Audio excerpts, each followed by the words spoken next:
que a paz seja possível.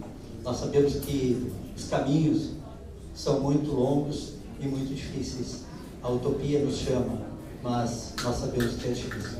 Nós queremos cerrar fileiras, estarmos juntos, darmos as mãos para criarmos esta sociedade nova e diferente que nós queremos. Eu gostaria de dizer uma coisa que, apenas uma referência. Eu participei na Assembleia Nacional de Direitos Humanos, a primeira Assembleia Nacional de Direitos Humanos em Brasília, no mês de dezembro. Lá, numa das sessões, com a presença da presidente Dilma Rousseff, nós tivemos a premiação de 10 pessoas que são lideranças na luta pelos direitos humanos no país. E uma delas recebeu a palavra, que é a mãe de um ex-desaparecido político. E ela disse uma coisa muito dura na presença da presidente da República. Ela disse: a ditadura no Brasil terminou, mas não avisaram a polícia. A ditadura terminou, mas não avisaram a polícia. E eu penso que também não avisaram a Fundação Casa. Eu quero dizer a respeito da Soninha, que eu gostei muito das palavras dela, também nos chamar a atenção para uma questão. A sociedade brasileira precisa ter atenção para uma questão. Televisão no Brasil é concessão pública. O público tem que controlar o que passa na televisão. Não é possível deixarmos que este veículo seja usado da forma como é, especialmente para incriminar as pessoas das camadas mais baixas da população e para incriminar as pessoas que sofrem dia a dia a violência da sociedade. Muito obrigado. Obrigado pelo apoio. O senhor Aldo, presidente do sindicato Sintra-EIFA.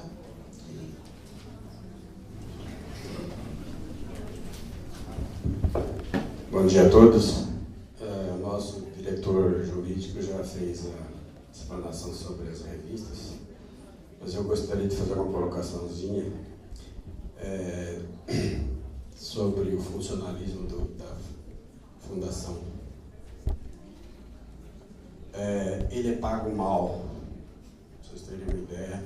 Salário inicial de um agente de apoio socioeducativo, que é para construir isso que o amigo estava falando. O adolescente é construir a preparação para ser um ser humano, né, com qualidade, depois dos 23 anos. Essa transformação desse ser humano, o funcionário ganha esse valor para fazer esse trabalho. Então, o problema é o Estado. O Estado paga mal e nós temos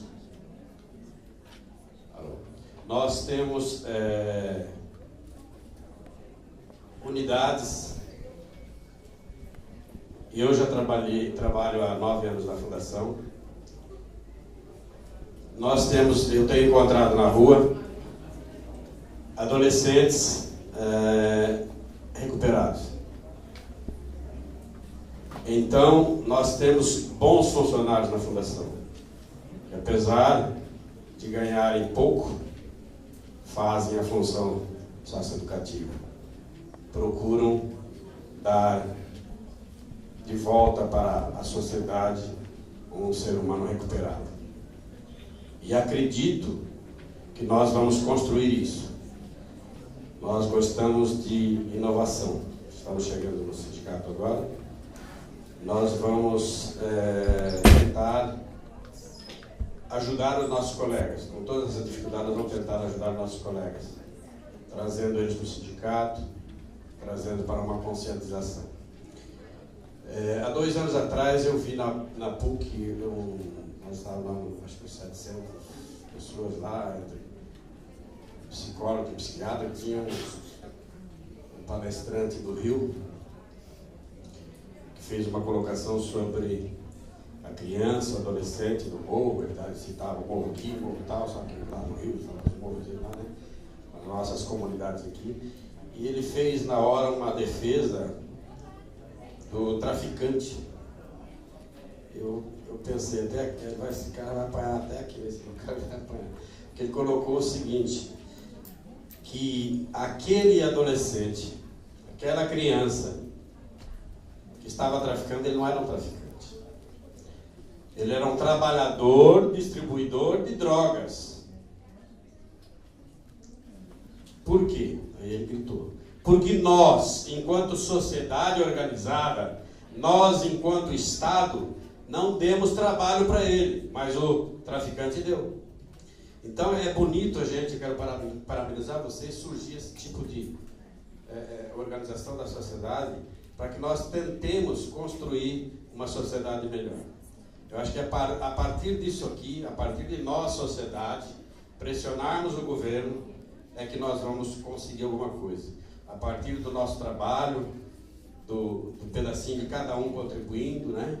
A partir do momento de nós pegarmos um adolescente que sai lá da recuperação, não só da fundação, mas eu sou do interior, vejo muito problema maior que existe, não é recuperá-lo é fácil, o problema é o depois, que o Estado não dá trabalho, nós como sociedade não damos trabalho para essas pessoas que foram recuperadas. Esse é o maior problema. Então nós temos que incutir na cabeça da nossa sociedade que nós precisamos dar apoio para essas pessoas, para essas crianças e adolescentes que saem recuperados, porque a maioria de nós viramos as costas para ele. Muito obrigado.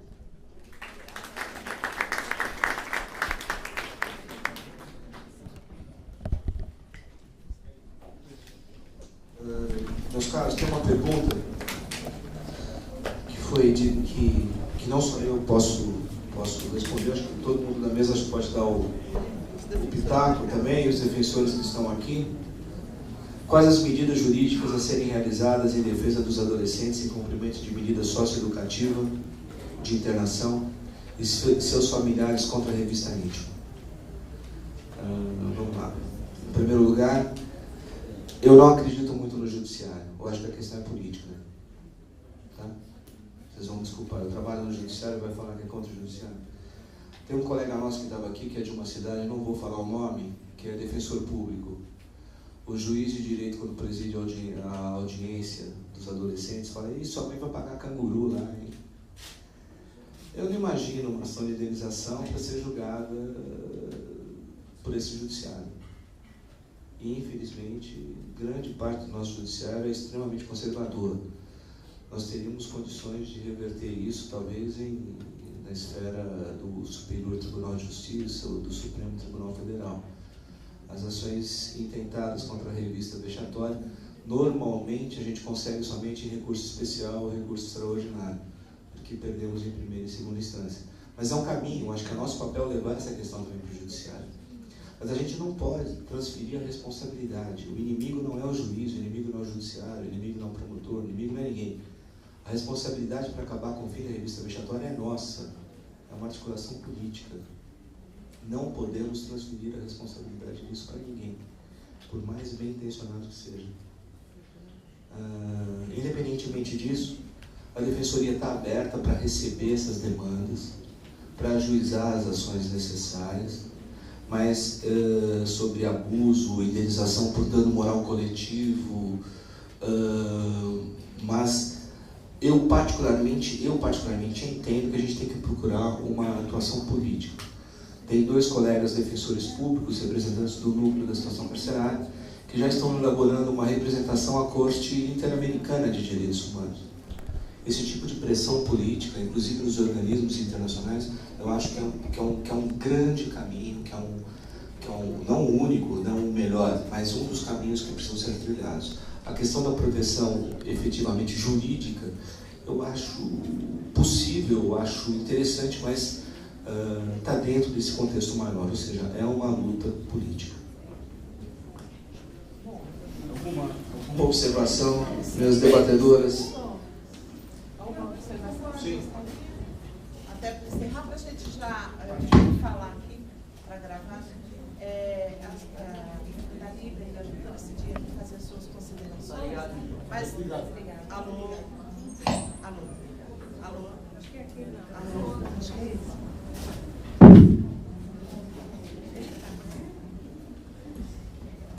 Alô? Elas vão fazer o encerramento das suas considerações, mas na realidade a gente já está indo para a finalização de encaminhamentos. Como o Fernando falou, o Leandro, lá do Fórum de Conselhos, Leonardo. Na realidade, assim, até fazer uma consideração, a gente nem, para o começo da composição da mesa, a gente nem ia ter uma mesa oficial, na realidade. Mas aí, a partir do momento que o deputado chegou, aí a gente já teve que dar uma certa formalidade na relação, porque nós temos diversos representantes. E aí, uma das ideias era, né, trazer não um conselho ou outro conselho, mas que fosse o representante do fórum. E aí, no início da elaboração, a gente não conseguiu. Veio na sua mesa, que já tinha passado um tempo, a gente já tinha citado. Então, eu gostaria de pedir desculpa, a gente está aprendendo agora, estamos tentando fazer. A gente sabe que tiveram diversas pessoas que foram representantes, né, a forma, o jeito. Esse foi um jeito que a gente achou que poderia estar fazendo aqui em Santo André. Né? Mas eu acho que uma das primeiras propostas, que eu já queria dar uma anunciada e gostaria que vocês fizessem encerramento, era o seguinte: quando a gente sentou nessa mesa, foi lá na primeira reunião, né, Marcelo? No primeiro momento, o Roberto, a Maria Inês, o representante de Mauá, a Tânia, a Marjorie, era de que a gente iniciar com as audiências públicas. Que Santo André se dispunha a fazer a primeira, porque nós estávamos já com eminência, com uma série de problemas na Fundação Casa, que veio para o Conselho, agora no final do mês de novembro e mês de dezembro, dada a mobilização tanto do Conselho quanto dos conselheiros nas visitas que foram realizadas, no contato com os adolescentes, e que a gente precisava tomar algumas medidas para aprovar e falar, olha, adolescentes, existe um corpo de pessoas aqui que está aí na busca da questão da defesa. Né? E aí foi surgindo esse formato. Então a gente se dispôs a fazer por Santo André o primeiro. Mas nós temos representantes de alguns municípios aqui dentro, está faltando São Caetano aqui. A gente espera que saia daqui, enquanto proposta, a próxima data da próxima Assembleia, a próxima audiência. Porque a gente gostaria de que a gente fizesse um passo de audiências públicas, e aí os formatos a gente vai vendo como é que vai fazendo, porque a gente não sabia muito bem como é que trabalharia isso, né? E além disso, essa seria a primeira proposta. A segunda proposta era eu estava aguardando, mas ia fazer um desafio aqui. Nós falamos com o representante do Leonardo, que é o representante, é o diretor executivo do consórcio intermunicipal. E assim, ele, não vou compor a mesa, vou estar presente, talvez eu fale no debate, mas ele tinha um horário e ele acabou saindo. E a gente conversou um pouco antes de pensarmos numa articulação, e ele se dispôs a isso, dos diversos GTs, né, como direitos humanos, gênero, criança e adolescente, assistência, né, juventude, que são os diversos GTs que estão envolvidos dentro desse consórcio, para a gente debater e discutir essas ações. Porque tem políticas preventivas, tem ações, e cada instância tem competência no meio dessa história. Essa competência não é só do CT do Conselho, é do sistema de garantia de direitos, né? Como já foi muito bem colocado aqui dentro, de sindicatos, de associações, que nós estamos começando pelo lado de criança e adolescente com a visita. Mas como você tem razão, isso é um pedaço, uma pequena parcela das questões que ocorrem dentro da Fundação Casa. Nós aqui em Santo André não temos ainda um projeto político-pedagógico, a gente não sabe quais são as ações de medidas socioeducativas, de recuperação, né, que existe. Eu sou assistente social há 32 anos e nunca acreditei em recuperação. Acho que as pessoas têm um processo de desenvolvimento, amadurecimento, e esse processo, essa relação é processual. Na medida que eu lido com a perspectiva dos direitos, porque nós vivemos realmente no estado de exceção, apesar de ter combatido, de fechado a ditadura, porque o que nós vivenciamos hoje é um estado de exceção. É um Estado que convive com o Estado democrático de direito e o Estado de repressão.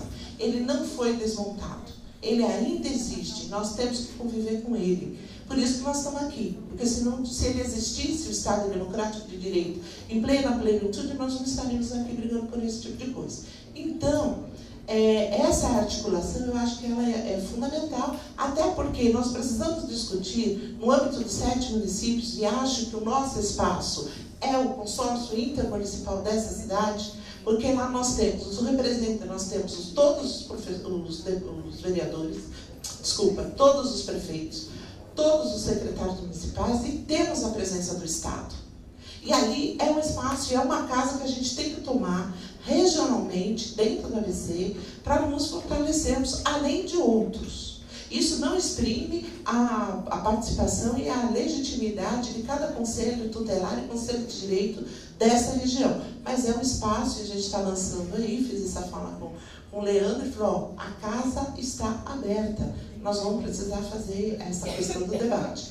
E fizemos um debate anteontem, né, pensando um pouco nos encaminhamentos, que era essa assembleia, porque o Fábio acabou adotando, né? Estabelecemos uma audiência pública na Assembleia de São Paulo, para poder trazermos toda essa região, né? Santo André, a OABC já está se organizando, e quem está um ato público. Certo? Então, assim, são propostas que a gente está trazendo, e que eu acho que em cada fórum, agora, este fórum, nós temos que definirmos o encontro, o acompanhamento e a continuidade. Então, assim, a gente tem aí uns 10 minutos para a gente trazer, assim, eu não quero só enquanto mesa, enquanto conselho, ficar falando, olha, vamos fazer assim, porque já me chamam de tratorista, né? Aí, então, vamos devagar no meio dessa onda. Mas a gente tem proposta, a gente quer organizar as coisas. Se ninguém trouxer proposta, a gente apresenta, certo? Só uma consideração bem rápida. E Maria Inês, tá? Na verdade, que pra gente do fórum, Você importante... quer falar aqui? Porque a gente está gravando, porque aí facilita a ata. E você já viu que a gente vai mandar para a Assembleia. Tá, bem rápido. Na verdade é o seguinte, a nossa maior preocupação com relação à audiência pública é que seja acatada a proposta que o Fórum dos Conselhos Tutelares das 7 cidades colocou, que a criar um fórum permanente de representantes do ABC inteiro para a gente discutir as questões das medidas socioeducativas nas unidades de São Bernardo, de Santo André e de Mauá. Então a nossa preocupação é essa. Nós não temos preocupação com relação à acompanhamento, porque o Conselho Tutelar é cara de pau, vai entrando, e se não deixar, até mesmo porque a gente sabe que houve uma resistência por parte do defensor que compõe essa mesa, de um Conselho Tutelar não estar presente nas reuniões que antecederam a audiência pública. Não tem problema. A gente às vezes é barrado, por exemplo, na Fundação Casa, às vezes a gente é barrado no Ministério Público, mas a gente vai cavando espaço e a gente vai mostrando nossa cara, porque esse é o nosso papel de Conselho Tutelar, representar a comunidade da cidade onde a gente fomos eleitos. Mas não foi a intenção de barrar, tá? Tá bom? E nem houve nenhum momento nesse sentido. A Tânia está aqui, é a nossa conselheira dentro desse espaço, tanto que quando nós começamos a formatar isso, nós pedimos que ela, em nome daquele fórum, levasse ao fórum regional dos CTs. Na realidade, eu acho que nós estamos aqui para construir um processo. E acho que se a gente eu tive um entendimento de que o fórum permanente de acompanhamento é uma instância também, porque a gente não pode eliminar as demais instâncias. Mas se esse coletivo, que tem representação de quase todos os municípios, com exceção de São Caetano, que não está aqui presente, mas você representa os conselhos tutelares também daquela região, deliberarem, você está fazendo um lançamento, uma proposta de lançamento, de que nós estamos aqui, construindo esse fórum permanente de acompanhamento das medidas socioeducativas, e acho que isso tem que ser por manifestação, e se é uma manifestação de todo mundo, nós fundaremos isso com essas organizações, e vamos passar, e pedir uma ajuda aí, a Giselene, uma lista para as organizações que pretendem, querem ser chamadas com endereço e telefone para uma reunião para a construção desse fórum permanente, porque é assim que a gente faz, igual ele falou, é com política, com ação e com compromisso concreto, tá? Tem que sair com isso daqui, certo? Concordam com isso? Podemos colocar em votação, né? Manifestação, porque não tem votação aqui, né? Questão de ordem, porque uma audiência pública, na realidade, não tem votação, não tem isso, não tem aquilo, né? Fabiano, professor, né, Fabiano? Mas, assim, se é uma questão de um coletivo, né, não é uma deliberação, eu atendo, nem entendo. Por isso que a gente está aprendendo a fazer isso daqui. Mas é uma questão de ordem, tem precedência, por favor, pode falar. Sugestão. Fala aqui, porque assim a gente grava. É ruim falar, mas se não... É a voz mais bonita do ABC. Olá, bom dia ou boa tarde. Sugestão é que façamos então todas as proposições e partamos rapidamente para a deliberação coletiva. Isso facilitaria o processo, mas gostaria de ouvir as propostas até para participar mais desse evento. Nós recebemos as 15 razões para acabar com a prática da revista vexatória. Então, existem razões de sobra, não foram lidas aqui, até deveriam. Pensando uma delas, obrigar alguém a se desnudar em público pela simples razão de possuir vínculo de afetividade ou parentesco com uma pessoa presa, viola o princípio de que a pena não deve ultrapassar a pessoa do condenado. E aí chama Constituição. Todo o tempo, nessas 15 razões aqui, nós vemos as graves violações de direitos praticados contra adolescentes que cumprem medida socioeducativa de internação.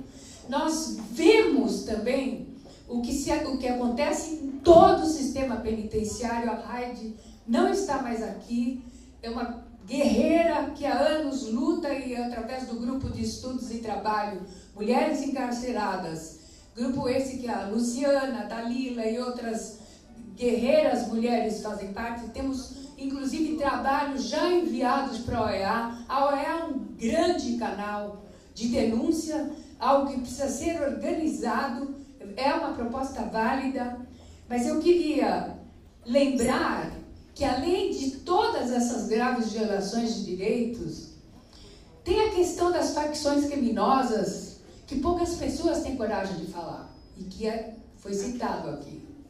Quando esses seres humanos deixam as unidades, a gente convive com a violência fatal, que cresce absurdamente, com desaparecimento de pessoas.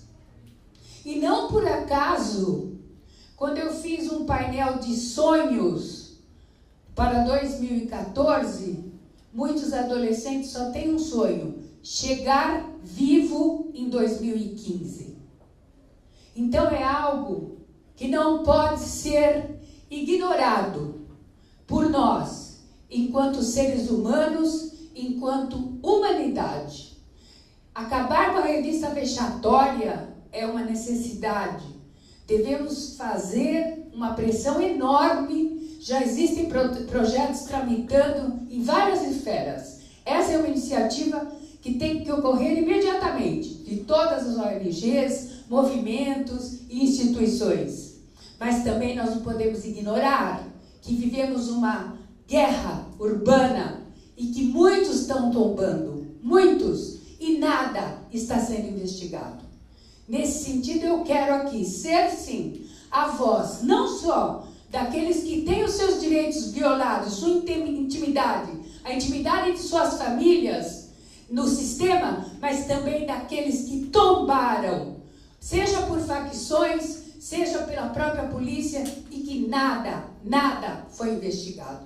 Esse é o nosso recado. Muito obrigada.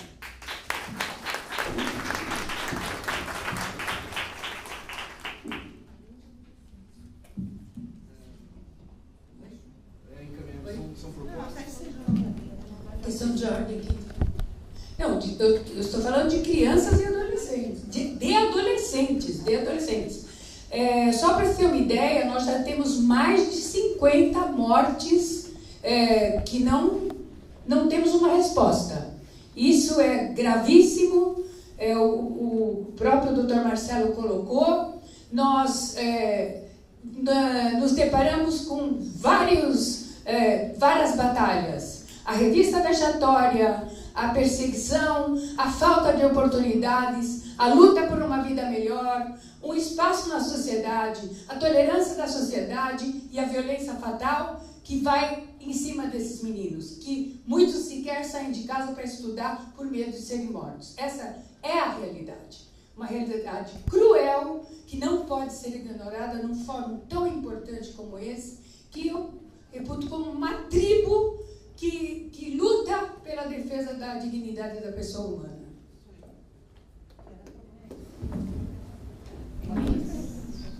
Pois não, além.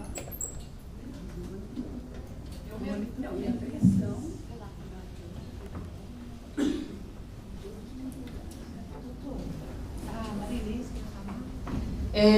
Eu só queria fazer um esclarecimento. Eu participei na Assembleia Legislativa de São Paulo no dia 3 de outubro último de 2003, de um encontro com a relatora da Comissão Interamericana da OEA, tá? A Rosa Maria Ortiz, que faz parte da comissão. Ela levou, gente, um glossário de denúncias a respeito da Fundação Casa. Na mesa daquele evento tinha a mãe de adolescente privado de liberdade, que fez um pronunciamento emocionado.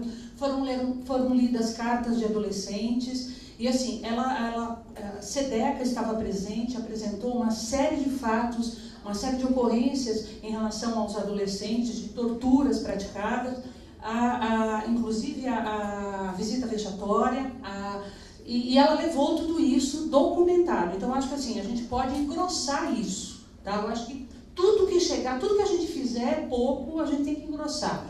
E uma sugestão que eu faço, uma proposta, o CONANDA, recentemente, criou um GT de trabalho, constituiu um GT de trabalho que está apurando todas as irregularidades e violação praticadas nas unidades de privação de liberdade do Brasil. Eu acho que a gente teria que encaminhar um documento ao CONANDA, e a minha sugestão é que não vá só com a assinatura do CMDCA, mas sim do CMDCA, da Defensoria Pública e do Fórum dos Conselhos Tutelares, para mostrar a nossa força. Acho que isoladamente a gente fica muito mais fragilizado. Obrigada.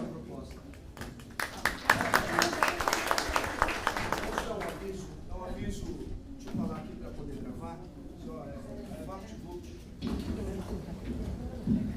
Assim, que no dia 29 de março, no sábado, às 9h30, no auditório da Defensoria Pública, na Rua Boa Vista, ou pode ser que esse local mude para algum outro, talvez na Câmara Municipal, não sei como é que vai ser, depende da doutora, de alguns contatos aí, a ouvidoria e o núcleo da situação carcerária estão chamando uma audiência pública estadual para discutir a questão do sistema de privação de liberdade, 29 de março, ou seja, ela vai ter um âmbito estadual, ou seja, vai ser mais um norte que se tem aí para se discutir essa questão. Ou seja, independentemente do que a gente trazer aqui, essa questão não vai ficar diluída no estado de São Paulo, vão existir ainda outras situações para discutir, tá bom? Mas que isso não impede, muito pelo contrário, vai dar força para tudo aquilo que a gente for decidir aqui. Você terminar as suas considerações? Pode ir? Tá. Então, olha, só me ajuda. Você quer falar? Rapidinho, eu fiquei aqui desde o início e pensativa se eu devia colocar a minha experiência ou não. Estou falando, o que eu vou falar é pessoal. Eu sou militar aposentada. No auge dos meus 22 anos, já tenho quase 60, eu não me importo com a idade, eu fiz muita visita, muita vistoria e muita revista. Eu acho que o ato falho é justamente pelo sentimento que eu acho que eu já nutria desde aquela época. Que era assim, as carcereiras, era obrigação delas fazerem as revistas nas delegacias, porque os presos ficavam nas delegacias dos 7 municípios. E então, de quinta e domingo, lá ia nós, né, normalmente uma dupla, para fazer essas revistas. E hoje eu fico, quer dizer, várias vezes quando o pessoal, às vezes as pessoas perguntam, né, E aí, você faria tudo de novo, essa vida militar? Faria. Única, porque eu fiz tudo certinho no aspecto da lei, dentro da legalidade, mas a única coisa que me constrangeu sempre foi ter que ir nos distritos fazer a tal revista. Porque como eram os presos adultos, né? Então ali nós tínhamos que fazer a revista nas mulheres e nas crianças, qualquer idade.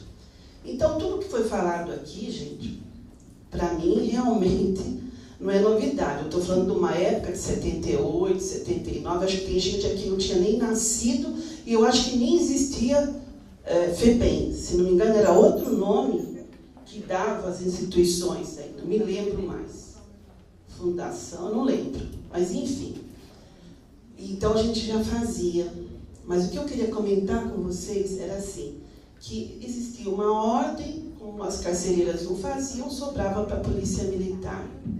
Graças a Deus, depois de algum tempo, com muita luta, foi dito que isso não era a nossa obrigação. Era obrigação da polícia civil, não da militar, né? E então nós saímos fora. Mas o tempo que a gente fez foi assim, olhar para aquela situação e falar, eu não acredito que eu estou fazendo isso. Não só pela situação, essa coisa de fazer polichinelo, abaixar, essas coisas a gente solicitava, né? Eu tomava muito cuidado, muito cuidado. Olhar a fralda de criança, com cocô, sem cocô, a gente olhava, mas eu tomava muito cuidado com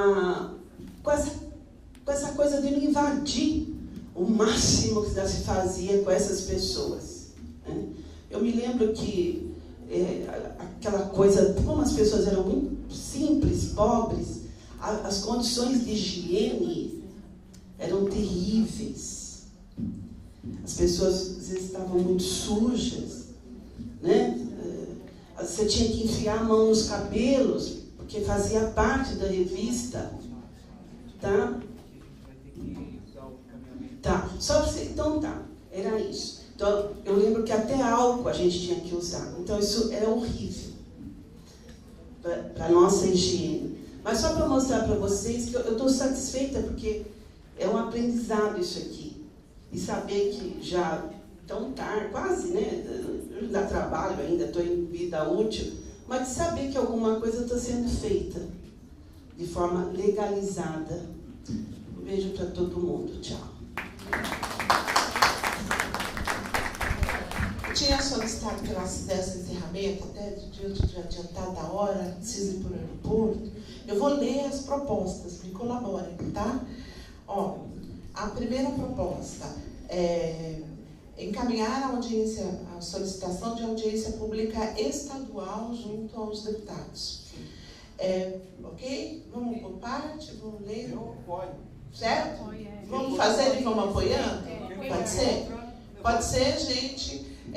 Encaminhar a solicitação, né, aos 2 deputados que estiveram presentes aqui, de estabelecerem essa audiência pública estadual para tratar dessas questões, desse tema. Apoiam? Concordam? Manifestam? Seria bom buscar apoio de outros deputados. Sim, porque esses 2 já são de 2 áreas, né? Um que tem a lei e o outro que é presidente da Comissão de Direitos Humanos, né? E aí a gente buscar o apoio de outros, porque nós temos outros aqui na região, também e fora, né? Realização de audiências públicas na região aqui do ABC, né? Fazermos esse debate e vendo qual pode ser o próximo município. Se alguém já quiser se candidatar, mas a gente já puxar essa reunião para ver onde nós faremos as próximas audiências públicas, nos demais 6 municípios. Concorda? Enquanto encaminhamento? Ok. Instituir, né, o Fórum Permanente de Acompanhamento das Medidas Socioeducativas Regional. Correto? Aqui, nesse Fórum Permanente, saiu uma discussão da criação de uma equipe de monitoramento para apurar as irregularidades e propor ação de reparação de danos, né? Eu acho que essa essa equipe, ela, né, poderia estar vinculada a essa ação também a esse fórum permanente, para não criar uma proposta específica, porque se a gente criar um fórum, uma possibilidade, um canal, a gente vai poder receber essas denúncias e aí fazer as canalizações que são corretas. Mas alguém tem que também, né, enquanto sociedade civil, monitorar. Então a gente já levaria essa proposta de uma ação para o fórum permanente. Concordam com essa proposta? Legal. Uma reunião ampliada dos GTs, Assistência, Prioridade 1, Juventude, Gênero, Raça e Diversidade, Direitos Humanos, no consórcio municipal, para pensar nas ações articuladas que são de caráter não só político, mas também administrativos. Concordam? Aí a gente encaminha isso para o Conselho. Aí tem a denúncia na OEA, com os encaminhamentos das execuções das medidas socioeducativas da região. Isso, né? Foi...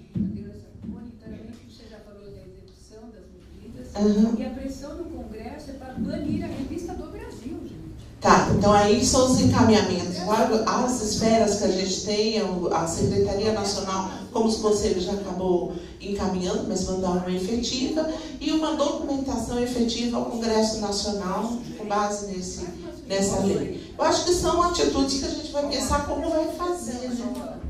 Com relação ao Senado, ao Congresso Federal, tem um projeto de lei, acho que a gente pode sair uma moção de apoio da Assembleia ao PL, que número? É um projeto de lei, não, além, duas moções de apoio, uma ao PL estadual e uma ao PL federal. Tá? Uma sugestão até, uma audiência pública na Comissão de Direitos Humanos da Câmara Federal, porque isso merece uma audiência. Perfeito, temos deputados federais aqui da região, acho que a gente pode fazer essa solicitação também. Que aí fica estampado no Brasil. Já que é para chutar o balde, vamos chutar. Então, tem uma proposta de moção ao projeto estadual e ao projeto que aí a gente tem que organizar também como a gente vai assinando enquanto instituição e enquanto indivíduo, né? Rever aquela redação do Sim, temos que dar uma revirada É menor. É menor, tá? Então, a moção de apoio, todo mundo concorda? Ok? E propor, além de fazer pressão, uma audiência pública na Câmara Federal para poder tratar dessa legislação. Concordam? Envolver o sindicato presente aqui seria muito importante também. Sim, envolvendo os sindicatos. Aqui nós tivemos o CRP aqui da região do ABC, nós estamos no processo de eleição do CRES aqui da região do ABC, que a gente vai procurar também trazer, né? Porque faz parte, né? Só para consignar que a Fundação Casa foi convidada para a audiência. Tá? Ela foi. Encaminhar as denúncias encaminhar todas essas deliberações, essas denúncias ao CONANDA, com um documento assinado conjuntamente pelo CMDCA, CTs e as defensorias públicas, né? Às comissões de acompanhamento das medidas socioeducativas nacional, né? A proposta da Maria Inês, no GT, né? Tá? Ok? Concordam? E aí, a outra proposta que nós estamos fazendo, o ato público contra a medida da revista íntima. A gente pode pensar até numa articulação a nível regional, como se a gente conseguir, né, através dessa audiência do Estado, alguma coisa. Mas acho que a região pode demarcar um ato público em relação a isso. Só uma dúvida. Quem é o grupo que vai encaminhar essas demandas? Nós estamos tirando deputados. Aprovamos? Gislene? Pode passar. Eu falei, enquanto a gente não aprovar, a gente não pode passar. Nós estamos passando uma lista com relação à construção do fórum permanente, porque um órgão organizador dessa medida. Pedida a adesão, o nome, a organização e o telefone. Eu tenho uma sugestão. Algumas não estão aqui. Muitas estiveram.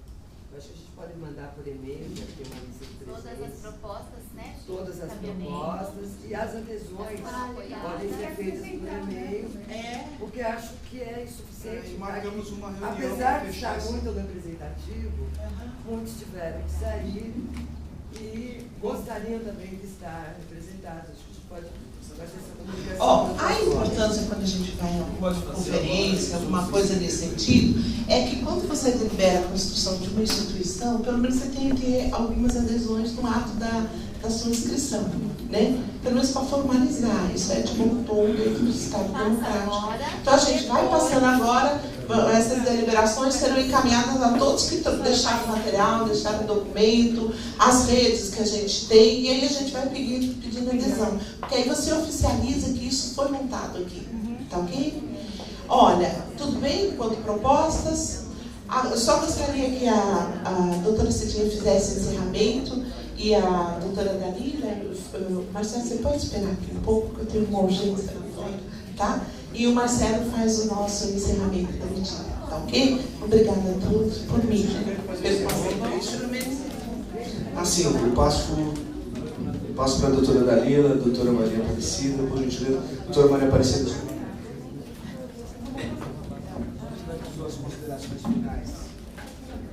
Eu quero dizer que eu saio bastante otimista desse nosso encontro nessa manhã, porque sempre que ações acontecem no sentido de se diminuir a violência, sempre que a gente pode colocar mais um tijolinho nesta construção, é um fator de bastante otimismo, é um fator que me deixa bastante contente, e eu acho que foi muito proveitosa essa manhã e todos estão de parabéns. Obrigada. Agradecer a oportunidade, agradecer o convite que a defensora fez a Luciana e o Dr. Marcelo e todas as pessoas aqui presentes, e dizer que eu sou uma militante, como muitos das senhoras e dos senhores, que acredita que sempre existe espaço para melhorar. Espaço para melhorar é o que nós estamos fazendo aqui. Espaço para melhorar é banir a revista vexatória no Brasil. Espaço para melhorar é apurar a responsabilidade de crimes praticados contra adolescentes. Espaço para melhorar, gente, é respeitar a dignidade da pessoa humana. É por isso que eu acho que as coisas podem melhorar. Muito obrigada. Alguém mais quer fazer alguma consideração? Então, dou por encerrado os trabalhos. Meio-dia e 25 minutos, 12 horas e 25 minutos. E peço para consignar no trabalho que a Fundação Casa recebeu o convite pela Rede Executiva Notes no dia 3 de fevereiro, com confirmação do recebimento às 15h45, no mesmo dia 3.